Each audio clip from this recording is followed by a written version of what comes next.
Good afternoon, State Secretary, Minister, dear friends, Mayor of Kyiv, Mayor of the capital of Ukraine. First of all, I want to say thank you very much for all friends who support Ukraine in this very difficult situation.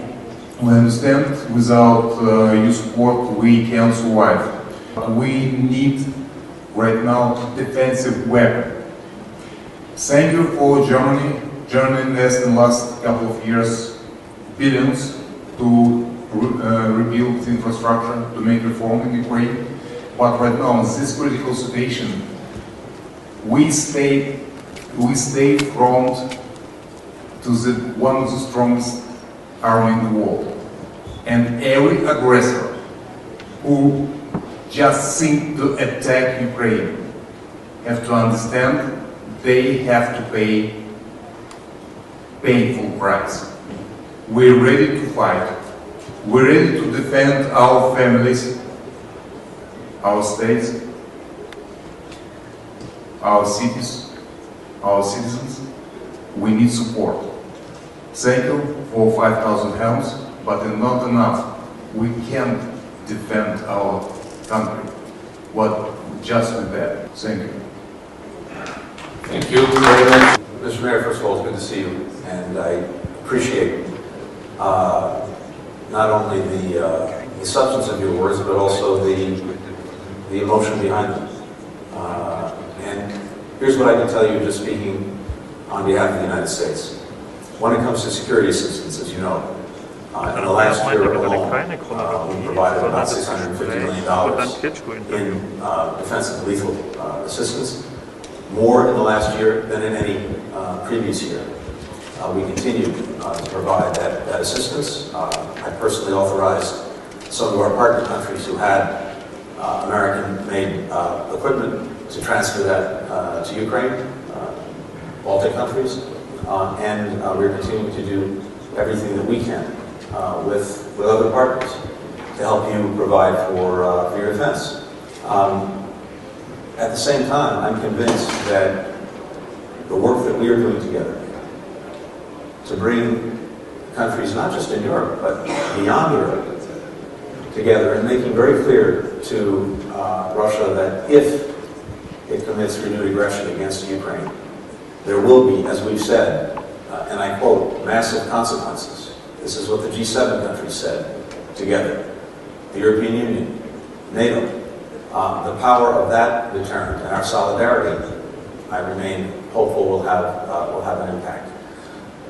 But the other thing that I think is so important, and it's why more and more countries beyond Europe and beyond the United States are focused on this now, and I heard this at the Security Council yesterday, is I think there's a growing recognition that what is happening in Ukraine matters first and foremost to Ukrainians, but should matter to everyone in the world. Because what's at stake, first, yes, are the lives and well-being of Ukrainians, but what's at stake are larger principles that are at the foundation of the entire international order, an order established after 2 world wars and a Cold War, with some basic principles that are necessary to maintain peace and security. And those principles are being challenged right now by Russia in Ukraine. Principles like you can't change the borders of another country by force. Principles like you can't dictate to another country its choices, its decisions, its policies, including with whom it will associate. Principles like you cannot exert a sphere of influence to subjugate neighbors to your will. In different ways, complementary ways, but I believe powerful ways, countries are standing up for Ukraine and for the principles that are at stake. In contact very closely, personally, but also with your government. And as I've said before, for us it's not an easy decision.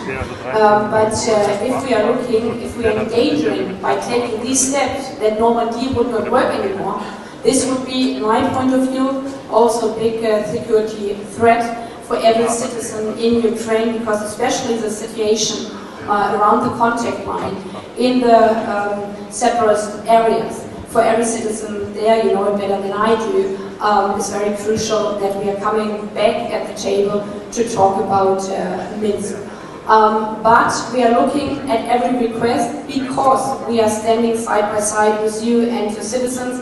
That's why when you ask for helmets, we were looking, my colleague here, we were looking how many helmets we could deliver.